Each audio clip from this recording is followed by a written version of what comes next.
Using a simple financial system commonly referred to as table banking, community groups are given seed money to begin income generation projects. Each group sets its own ground rules for operation. This money is given to them as a loan from the table banking group. At the end of the year, the profits for the group as a whole will be invested back into the table banking group for the next year. In northern Uganda, the most extensive table banking operations are the women's farms with close to 450 participants. Food security is one of Thomas Charities' top priorities. These women have a bond that is undeniable. For many, this is an opportunity to become self-sufficient, not only to feed their families, but to generate an income that will help them sustain their families with the needed supplies of life. The majority of these women are either widows or single mothers. They grow a combination of food crops such as cassava, corn, beans, and peanuts, and cash crops like soybeans. Pigs are also raised for income. We currently have a temporary granary for safe storage of their grain and beans in Goro. During the lean parts of the year, between crop harvesting, this stored grain by the women can now be given out in times of emergency, when there has been too little water or crops that have been wiped out by pests. The growing success of the women in this area was noticed by the men in the surrounding villages, and in 2020, a small group of men from the village of Goro asked to start their own table banking group for farming. Thomas Charities purchased several acres of farmland, and the men now use it for agriculture. Each person in the group will be responsible for plowing, planting, weeding, and harvesting. In 2021, we sponsored a discipleship conference with local pastors, and we helped them start their own table banking group. Pastors do not get paid by their congregations in Africa.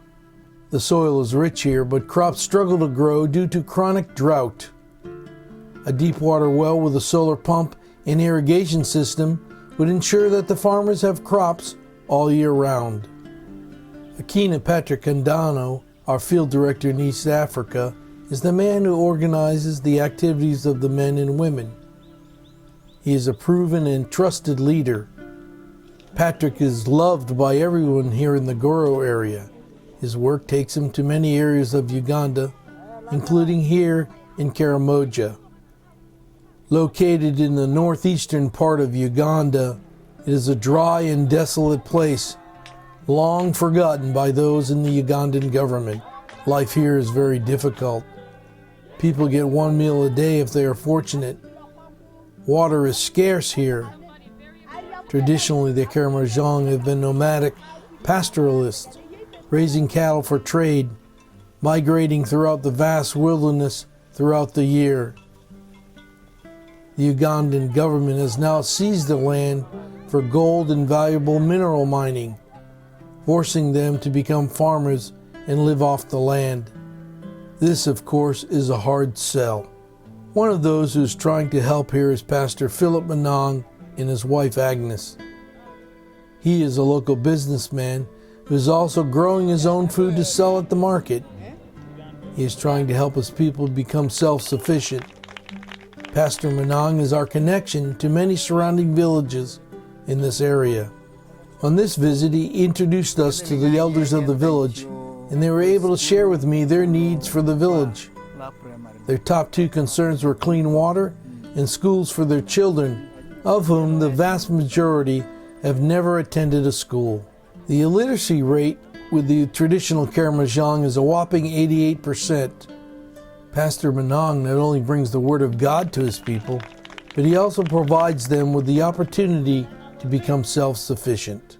His wife Agnes Manong is also an influential figure in this area. She not only understands the power of Christ to change the community, but also understands the need for women to become self-sufficient in this patriarchal society where women are treated as property. Yet it is the women who are the backbone of Ugandan society. It is the women who grow crops, haul water, grind corn by hand, forage for sparse sticks for firewood, and prepare the meager meals for their families. Agnes has decided to start her own table banking group in her town. When we met with them in May of 2021, she had already organized the composition of the group and had a game plan in place to begin their income-generating projects. We gave them $200 as seed money, and they met the same day to start the process. Pastor Manong not only helps feed the souls of the people in his church, but along with Agnes, teach their flock the valuable skills needed to become self-sufficient. The table banking concept and the community sustainability it brings is a life-changing experience for those who have the opportunity to participate. Income-generating projects will not only help many become self-sufficient, but it will also grow the economy of the surrounding villages. The enthusiasm that we see from these women and men is contagious. Others are eager to participate and want an opportunity to prove that they can support their families. This is an exciting part of our ministry. If you would like to help, please check out our website at www.thomascharities.org. Your prayers and support will not only save lives, but also bring people to Christ. Thank you, and God bless.